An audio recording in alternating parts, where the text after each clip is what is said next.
ഏറ്റവും കുറഞ്ഞ ശരാശരി ജീവിതകാലമുള്ള ജീവി ഏത്? ആമ, പല്ലി, കൊതുക്, ഈച്ച. ഉത്തരം ഈച്ച.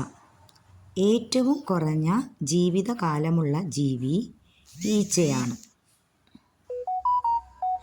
രാസസൂര്യൻ എന്നറിയപ്പെടുന്നത് എന്താണ്? Magnesium, lead, chromium, sodium. ഉത്തരം മഗ്നീഷ്യം. രാസസൂര്യൻ എന്നറിയപ്പെടുന്നത് മഗ്നീഷ്യമാണ്. ഇന്ത്യയിലെ ഏറ്റവും ഉപ്പുരസം കൂടിയ തടാകം ഏത്? ചിലിക്ക, പുഷ്കർ, ദാൽ, സംഭാർ. ഉത്തരം സംഭാർ. ഏറ്റവും ഉപ്പുരസം കൂടിയ തടാകം സംഭാറാണ്. ചേനയിൽ ചൊറിച്ചിലുണ്ടാക്കുന്ന രാസവസ്തു ഏത്? Calcium oxalate, calcium oxide, carbon, lead oxide. ഉത്തരം കാൽസ്യം ഓക്സലേറ്റ്. അടുത്ത ചോദ്യം എന്തായിരിക്കും?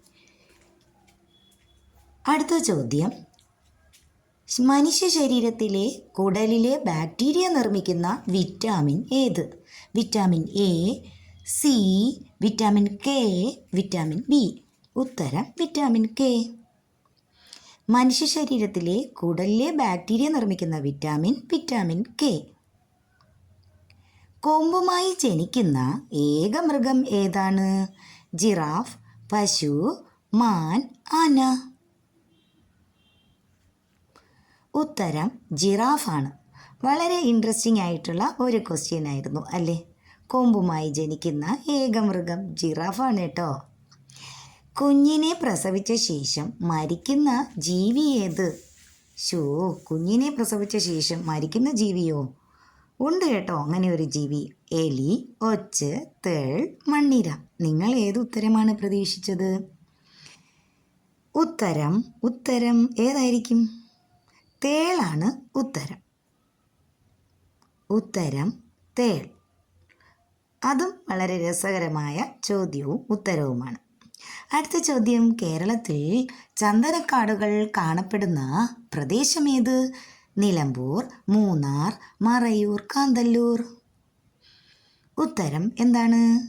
കേരളത്തിൽ ചന്ദനക്കാടുകൾ കാണപ്പെടുന്നത് മറയൂരിലാണ്. ഏകദേശം പേർക്കും അറിയാവുന്ന ഒരു ചോദ്യവും ഉത്തരവുമായിരുന്നു മറയൂർ. പശ്ചിമഘട്ടത്തിലെ ഏറ്റവും ഉയരം കൂടിയ കൊടുമുടി ഏത്? മീശപ്പുലിമല, ആനമുടി, അഗസ്ത്യമല, ദോഡാബേഡ. ഏതായിരിക്കും? ഉത്തരം ആനമുടി. ഉത്തരം ആനമുടി. അടുത്ത ചോദ്യം എന്താണെന്ന് നോക്കാം. ഏറ്റവും അധികം കാലുകളുള്ള ജീവി ഏതാണ്? എല്ലാവർക്കും അറിയാം എന്നാണ് എൻ്റെ ഒരു വിശ്വാസം. ആന, തേരട്ട, എട്ടുകാലി. അതെ, ഉത്തരം തേരട്ട തന്നെയാണ്. അട്ടയെ കാണുമ്പോൾ തന്നെ നമുക്കറിയാം അല്ലേ, അതിന് ഒരുപാട് കാലുകൾ ഉണ്ട് എന്ന്. അതുതന്നെ ഉത്തരവായിരുന്നു.